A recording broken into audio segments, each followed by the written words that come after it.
Welcome to series explained. Super bloom movie explained. Movie की कहानी start होती है जूलिया से। जूलिया एक फोटोग्राफर है जो अपनी लाइफ घर से दूर बना चुकी है। एक रात वो क्लब में जाती है जहां उसकी मुलाकात लीना से होती है। लीना उसके साथ चलती है अच्छे दोस्तों की तरह, सिगरेट मांगती है और फिर अचानक से उसे बुझा देती है। वो बताती है कि उसकी दादी कैंसर से मर गई थी। कोइंसिडेंस ये है कि उसी दिन जूलिया का फादर भी गुजर गए थे। जूलिया का अपने फादर के साथ रिश्ता थोड़ा कॉम्प्लिकेटेड था। वो ज्यादातर दिन ड्रंक रहते थे, लेकिन फिर भी जूलिया उनसे प्यार करती थी और अपना लगाव रखती थी। बातों बातों में लेना सजेस्ट करती है कि वो दोनों जूलिया के होम टाउन रोड ट्रिप पर चलें ताकि जूलिया अपने फादर को प्रॉपर फेयरवेल दे सके और वो पूरा फाइनल शर्ट वापस ला सके जिसमें जूलिया ने अपने फादर का इंटेंशन से लाए थे। जूलिया पहले इंसिस्ट होती है लेकिन फिर ट्रिप के लिए रेडी हो जाती है।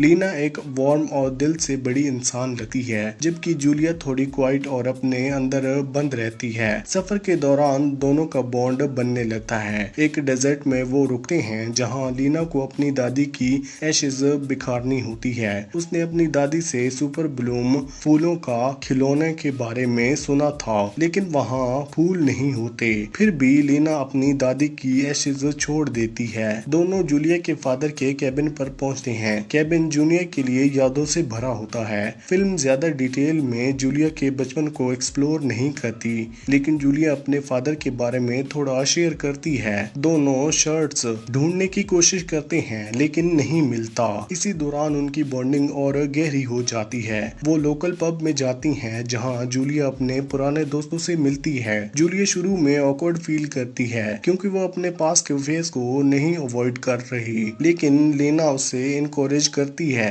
कि वो अपने इस साइड को एक्सेप्ट करे। एंड में जूलिया अपने फादर की एशेज कलेक्ट करती है। एक कैंप फायर सीन होता है जहां जूलिया अपने दोस्तों से रिकनेक्ट करती है जो अब फैमिली और बच्चों के साथ सेटल हो गए हैं। उसका पहले क्रश कॉन्ट्री भी वहां होता है। लीना जूलिया को डेयर देती है कि वो कॉन्ट्री को किस करे। ये क्लियर है कि लीना खुद जूलिया के लिए फीलिंग्स डेवलप कर चुकी है। शायद यही रोमांस की ब्यूटी है जो पॉजेसिव नहीं होती। अगली सुबह जूलिया और लेना के बीच एक इमोशनल और इंटीमेट मोमेंट होता है। कैबिन छोड़कर वो सिटी की तरफ ड्राइव कर जाती हैं। जब जूलिया अपने घर पहुंचती है तो उसके लिए एक पैकेज वेट कर रहा होता है। जूलिया को जो पैकेज मिलता है उसमें वही प्लेड शर्ट होती है। ये शर्ट जूलिया के लिए एक यादों का निशान है। उसने अपने फादर के इंटेंशन इस शर्ट पर सिलाए थे और उसके बाद उसके फादर ने इसे उतारना ही मना कर दिया था। वो शर्ट पुरानी हो चुकी थी लेकिन उसके बॉन्ड की निशानी बन गई।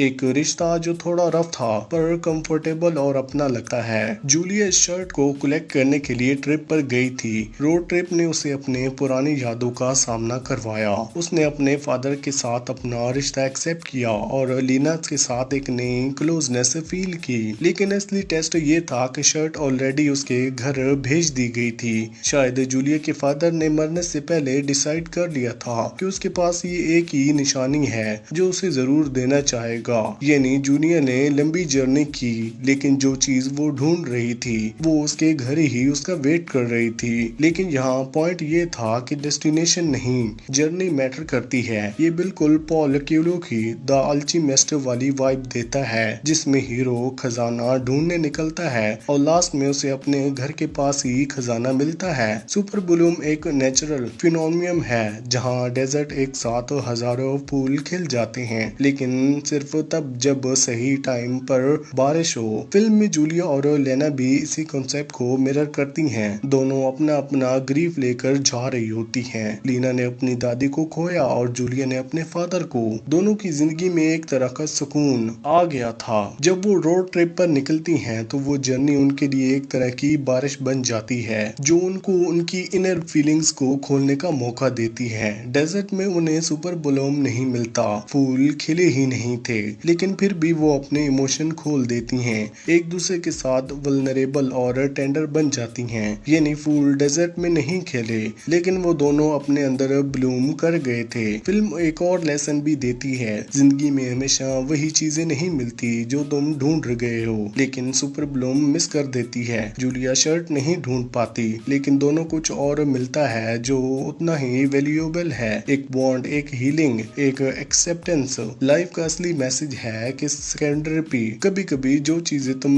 एक्सेप्ट नहीं करते वही तुम्हें सबसे ज्यादा दे दी जाती हैं। फिल्म एक रोड ट्रिप स्टोरी है, लेकिन असल में ये अंदर की जर्नी को एक्सप्लोर करती है। रोड लंबी और खाली लगती है, रास्ते में सिर्फ कुछ स्टॉप्स हैं, जैसे जूलिया के फादर का कैबिन जो अब एक पुरानी याद की तरह लगता है। जूलिया अपने पास्ट से इतनी कट चुकी होती है कि उसे अब सब कुछ अनरियल लगता है, लेकिन जब वो वापस होम टाउन जाती है तो उन्हीं जगहों को चेहरे, यादों और इमोशन से जुड़ जाती है। कैबिन छोड़ने से पहले एक फायर सीन होता है। वो फायर एक सिंबल है बिलोंगिंग का, जैसे पुराने जमाने में लोग फायर के पास स्टोरीज और वार्मथ शेयर करते थे। जूलिया के लिए वो फायर एक लास्ट क्लोजर अपने फादर के साथ। जब जूलिया घर लौट कर आती है उसके पास दो चीजें होती हैं, एक इंसान लीना जो उसके साथ खड़ा है और एक मेमोरी शर्ट जो अपने आप उसके पास आ गई थी। यहाँ मैसेज क्लियर है, डेस्टिनेशन इम्पोर्टेंट नहीं, जर्नी इम्पोर्टेंट है। सुपर ब्लूम डेजर्ट में नहीं खुलता, शर्ट कैबिन में नहीं मिलती,